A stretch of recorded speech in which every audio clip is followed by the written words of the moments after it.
Open an old map from the 1600s or 1700s. Let your eyes travel across Europe, then eastward, past Persia, past China, and suddenly spread across an enormous portion of Asia. You see a name written boldly, confidently, without explanation: Tartaria. Not in small letters, not as a footnote, but as a vast, dominant label covering millions of square kilometers. Now close that map. Open a modern atlas. The name is gone, completely. No Tartaria, no Grand Tartary, no explanation, just silence.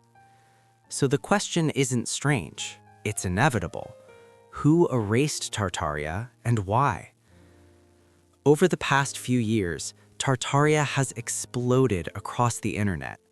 Videos claim it was a lost global superpower, a peaceful, technologically advanced civilization, a society that mastered free energy, built impossible architecture, and ruled much of the world, until it was deliberately wiped from history.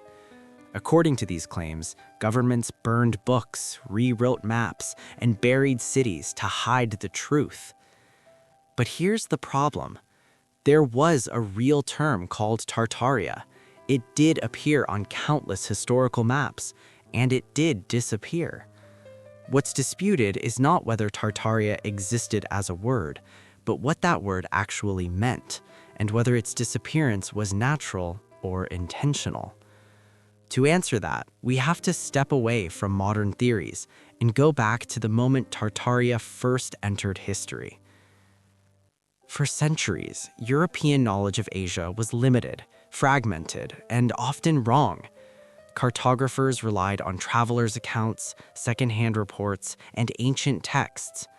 When they encountered vast lands they didn't fully understand, home to Turkic, Mongol, and nomadic peoples, they needed a name. That name became Tartary, or Tartaria. It was not a country, not an empire in the modern sense. It was a catch-all geographic label, similar to how early Europeans once labeled much of Africa as terra incognita. Tartaria referred broadly to North and Central Asia, Siberia, Mongolia, parts of modern China, and Turkestan. The people who lived there were often called Tatars, a term Europeans used loosely and inaccurately for many different groups. As time passed, something changed. Explorers began mapping the region in detail. Jesuit missionaries documented cultures and languages. Scientists like Alexander von Humboldt studied geography systematically. The fog began to lift. And when knowledge became precise, the old umbrella term became unnecessary. Tartaria slowly fractured into specific names: Siberia, Manchuria, Central Asia, Mongolia. The word didn't vanish overnight. It faded, map by map, book by book, until it no longer served a purpose. That is the historical explanation. Clean, logical, boring. But here's why people don't accept it so easily. History rarely feels boring when something disappears completely. And that discomfort is where the real controversy begins. Here's where the simple explanation starts to feel insufficient for many people. Tartaria didn't just shrink. It didn't just get renamed quietly in textbooks. To the casual observer, it looks like it was deleted. Old maps show a massive landmass labeled with confidence. New maps act as if the word never existed. Schools don't explain the transition. Museums rarely mention it.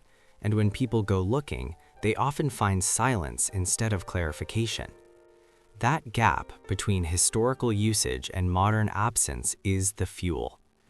Human nature hates unexplained gaps. When something big disappears without ceremony, the mind fills in the blanks. And into that space steps a far more dramatic narrative: erasure by design. According to this view, Tartaria wasn't just a name, it was a civilization. And its disappearance wasn't academic, it was political, technological, and deliberate. The first and most common claim is that Tartaria was a highly advanced global empire, not primitive, not nomadic, but sophisticated, peaceful, organized, and far ahead of its time. Supporters argue this empire possessed knowledge that modern society has either lost or intentionally suppressed. At the center of this claim is energy. Tartaria, they say, had mastered a form of free, wireless energy, often compared to ideas later explored by Nikola Tesla: energy without fuel, power without pollution. If true, this alone would threaten every system built on scarcity and control. So the theory continues: those in power could not allow it to survive. This leads to the second claim, the erasures.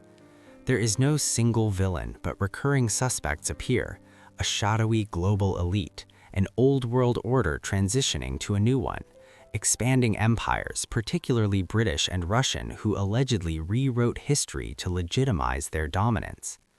In this version of events, historians were not neutral scholars, they were tools. Maps were edited, libraries were purged, books were burned or rewritten. Tartaria's story was stripped down, reframed as myth, and eventually erased entirely from public memory. Then there is the architecture argument. Proponents point to grand 18th and 19th century buildings across Europe and North America: massive stone structures, ornate domes, impossible symmetry. They argue these buildings appear suddenly, fully formed, with construction timelines that seem unrealistic for the technology of the era. The claim is bold.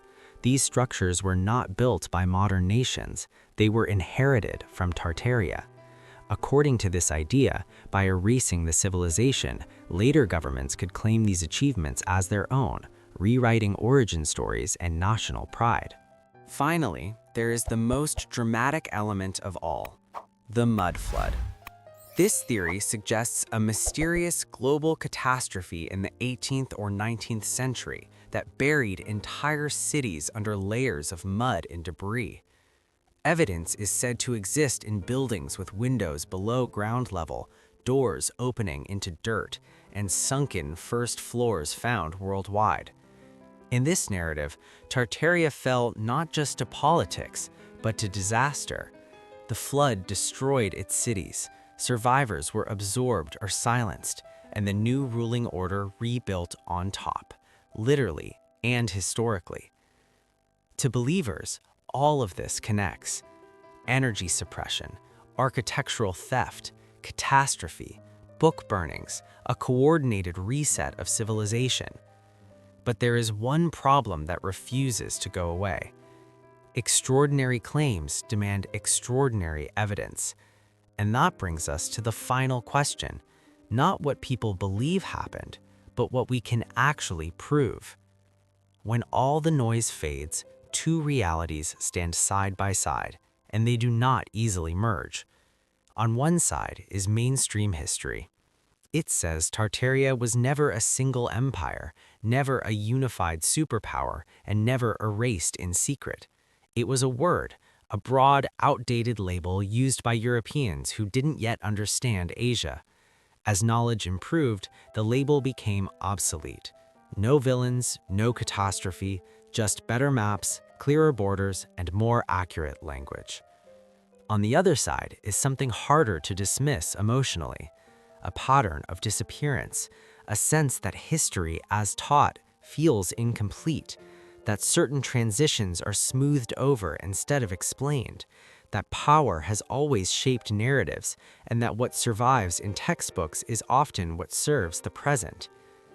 Is it possible that Tartaria's disappearance was nothing more than cartographic refinement? Yes. Is it also true that empires rewrite stories, control education, and decide which memories matter? Also, yes. The danger lies in certainty. Blind belief in conspiracy is no better than blind trust in authority. One ignores evidence, the other ignores motive. Tartaria sits uncomfortably between these extremes: a real historical term, a real disappearance, and a real mystery, not necessarily of a lost super empire, but of how knowledge is filtered, simplified, and sometimes quietly discarded. Maybe nothing was erased, or maybe what was erased wasn't a civilization, but a more complex truth that didn't fit a clean narrative. History rarely leaves fingerprints, it leaves questions, and Tartaria is one of them. So now it's your turn. Do you see Tartaria as a misunderstood map label or as a story deliberately buried? Have you noticed architectural details, historical gaps, or patterns that don't quite add up? Share your perspective in the comments, challenge what you've been told, question what you're shown. And if you want more deep dives into the forgotten, the disputed, and the uncomfortable corners of history, subscribe to the channel. Because the most dangerous thing in history is not being wrong. It's never asking who decided what you were allowed to know.